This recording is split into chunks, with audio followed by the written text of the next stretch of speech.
Satan fights with all his arsenals. The first is the family institution, and the second is the church.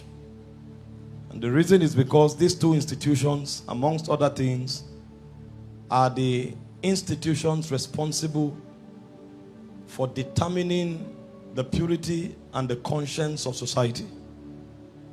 If these two institutions are destroyed, government will fail. Every other institution will fail.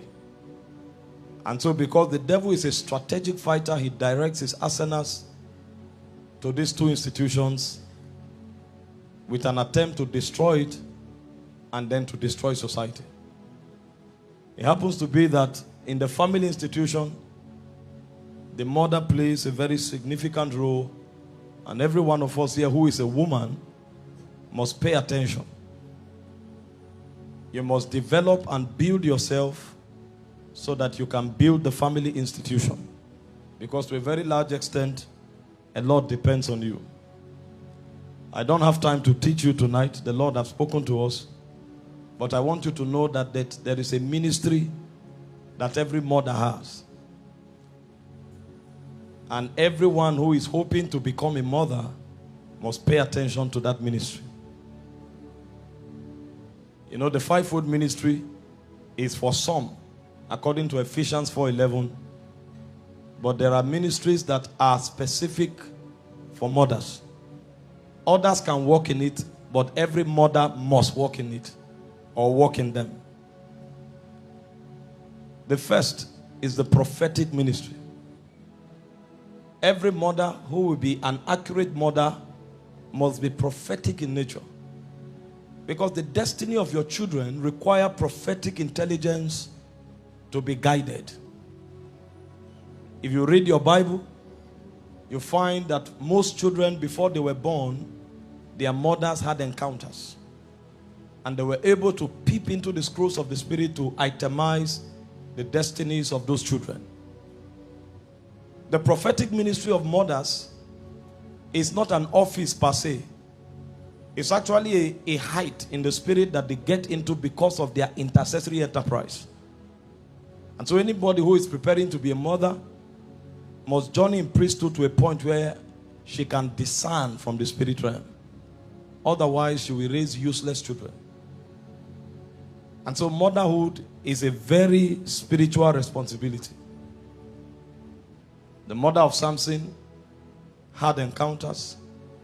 Elizabeth had encounters. Mary had encounters. And so if you are here and you are not yet familiar with the spirit realm, you are not yet ready to be a mother. And so Mother's Day is a call for the activation of the prophetic dimension that is in your spirit. And that prophetic dimension can be born through prayers. We read from Luke chapter 2 verse 36 to 38, a woman called Anna.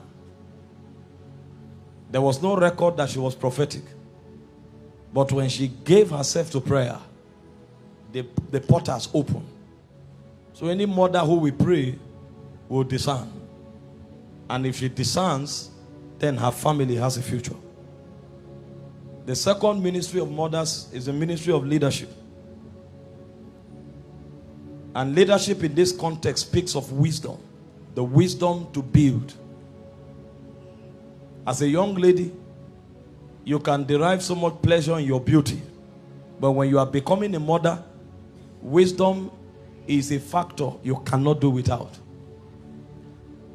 Any woman who is not wise will not just destroy her home, but to become part of the problem of society.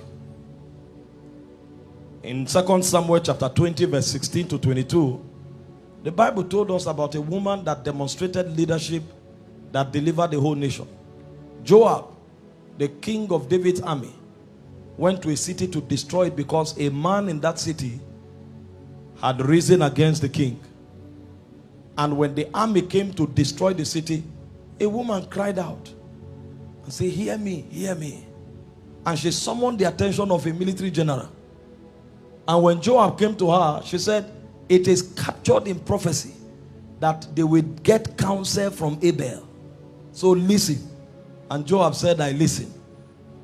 And she said, you can't destroy God's inheritance. The land is the heritage of God. No matter what happened, you can't march an army here to annihilate us. It will be against the counsel of God. Who is he that you are looking for? And Joab called the name of the son of Bichri. And the woman told her, go back with your soldiers. By tomorrow, we will throw the head of the man you are looking for. Go home. And Joab went back, and the whole nation was delivered. No man could stand. But a woman of wisdom stepped out and saved a whole territory. Most of the attacks that will come to the home front, it will not be power that will solve it. It will be wisdom. Either the wisdom you inject into your husband, or the wisdom structure you put in place. Wise women must rise. So Mother's Day is a call for wisdom. The third ministry of mothers is the ministry of worship. A mother must learn to teach the family the way of worship. Anything that happens at home, lead the Thanksgiving procession. You must be the one who is prompt to say, let's give God thanks. Let's glorify God. I'm not saying you take the position of the priest. If you study Israel, Moses was the leader. Aaron was the priest. But when they crossed the Red Sea, in Exodus 15, verse 20 to 21, it was Miriam that led Israel to give thanks. So every mother must master the art of gratitude. The least thing that God does in the family, lead the family to give God thanks. And you will see how God will multiply his blessings upon the house. The fourth ministry of mothers is the ministry of intercession. Every mother must be a prayer warrior. If you don't pray, the white beast we find a pathway into the family. Every mother. 1 Samuel 1 verse 9 to 28. We saw that when the man did not have a child, he said, instead of burdening myself, let me get another wife and produce children. But you see, the other wives can't raise prophets. So it's not about children, it's about prophet. Israel needed the prophet. You know, men look for solution. And some of you don't have spiritual men that will say God.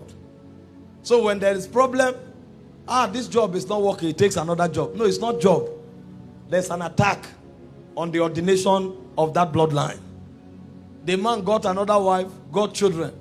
But Hannah won't rest. It was her intercession that activated the priesthood of Eli, because Eli was blind. Even the priest in the land had no eyes. The Bible said in those days there was no open vision. The voice of God was scarce. And so there was no help from the priesthood. But a woman began to intercede. Her intercession activated Eli. And Eli said, go, you have a child. For the first time, the voice of the priest was heard. And when Samuel was born, the priesthood didn't end until a prophet rose in Israel. We need praying women. We have seen too much mascara, foundation. We have seen gold, diamond. Where are the warriors in the spirit? The women of Shiloh that will not sleep until a prophet is born. Where are those women? We are a generation of Instagram. Fingernails are longer than fork. They can't wash clothes and plate anymore because the finger is too long. I'm not against finger, I'm not against mascara, but where are the women that can cry? The Bible said Rachel was weeping for her children. When children are held in bondage, it's women that cry and say, restore, restore, restore, restore. Where are the Rachels? I heard a voice in Ramah. Rachel was weeping for her children. We have wayward children on the street. Where are Rachel? Today, people are on drugs. Yahoo, Yahoo everywhere. But we can't find Rachel. Where is the womb of Rachel that will cry and release lamentation over a generation? Children are lost lost to gambling, lost to violence, lost to manipulation and gimmicks. And we can't find women that cry. In Matthew chapter 2 verse 18, it says, I heard a cry in Ramah. It was not men that were crying, it was Rachel. Rachel was weeping. We need women that can ransom a generation. Our sons can't be given to alcoholism. Our sons cannot become bandits. Our sons with potentials cannot become Yahoo people. The soul of a generation must be restored, but the cry of Rachel must be heard. I came to acknowledge and to appreciate you for who you are, but I also came to cast a burden that you are not just bearing a title, you are sitting in an office. Motherhood is an office. The hope of a generation is resident with mothers. And we need wailing men, wailing women. Please sit down. The fifth ministry of mothers is teaching and discipleship. I'm sure you saw that already. Titus 2 verse 3 to 5. Say, let the older women teach the younger ones. Our sisters need to be taught. And that's why the ministry of mothers must be restored. We have women today who are ladies and are not transiting to wives and mothers because there's a gap. No matter how a father loves the daughter, he doesn't have the utensils to make her become a wife or a mother. That's the ministry of the older women. Even to love their husbands, they have to be taught.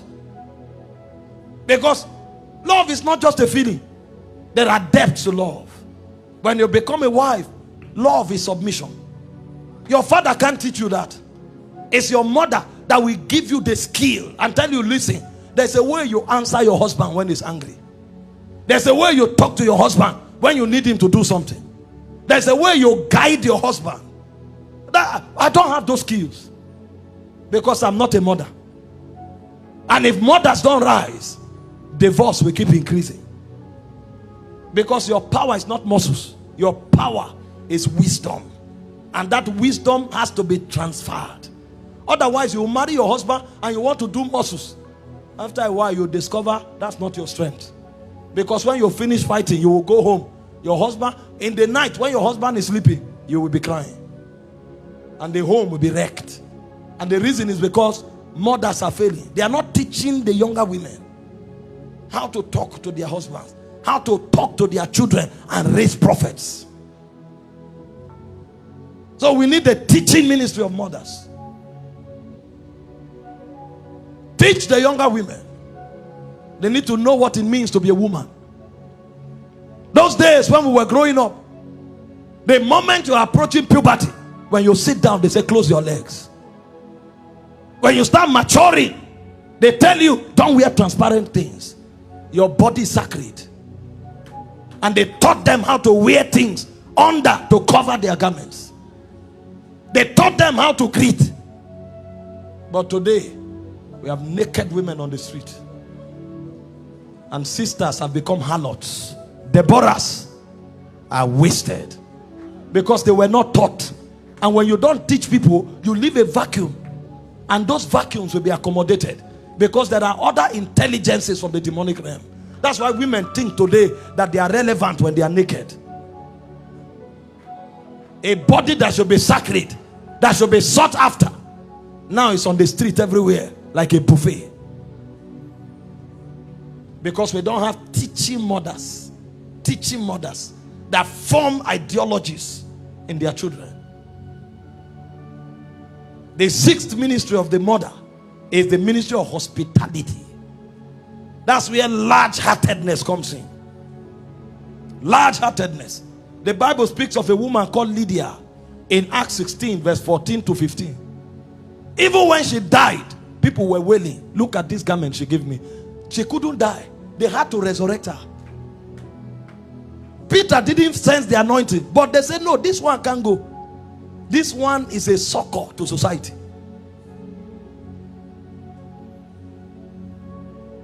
The heart of many women now is so narrow. Narrow. That's why they are raising men who are selfish and self-centered. Those days when we were growing, when it's lunch, you'll see strange people come home. Your mother will say, give them food. He is teaching you something, that what you have does not belong to you alone. It belongs to you and every other person that has need. When you have that orientation, tomorrow if you become a businessman, you will know how to handle people with temperament of mercy and kindness. We have people in power today. They are ruled by self-centeredness because they were not taught hospitality. When neighbor's child is hungry, mother say, enter and eat. Eat your food here. Don't give them. Don't give them. You think you are helping your child? You are raising a self-centered, wicked man who will no longer have compassion when he grows. Hospitality is one of the greatest weapons of mothers. Your child has to say, share with that person. You are teaching him something. That's how we found Bible women. Number 7, mothers are soul winners. They didn't just win individuals, they won nations. The first evangelist was not a man. After Jesus rose from the dead, not one apostle preached the resurrection until Mary Magdalene preached, he is risen. He is risen. The first gospel was preached by a woman. He is risen. Before the apostles discovered. Even in the ministry of Jesus, in Luke chapter 8 from verse 1 to 3, women sponsored it. If mothers don't teach their children their heritage in God, they will raise wayward men. I told you my story.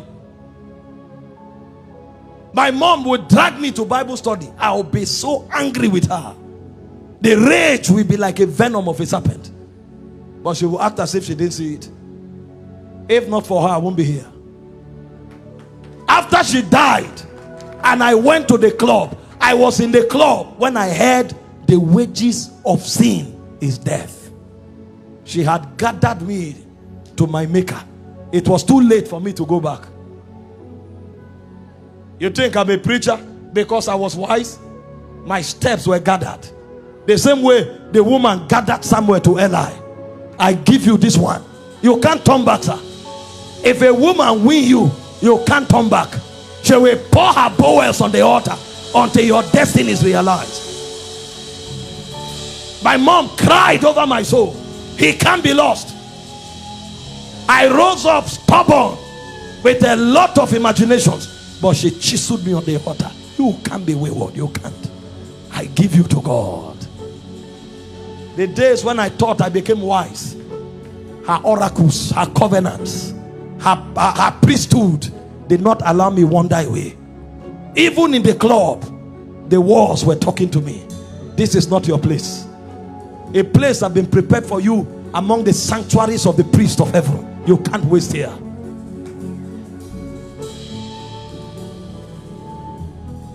Mothers are sacred beings. Make up your mind tonight that you will play your part. You can't talk Moses without Jochebed. It's not possible. Before he went to Horeb, there was a woman that nurtured him. So the reason he found Horeb was because that woman put a burden in his spirit. And the Bible says when he was come of age, he refused to be called. I won't become an Egyptian by sentiment. My mother taught me that I came from another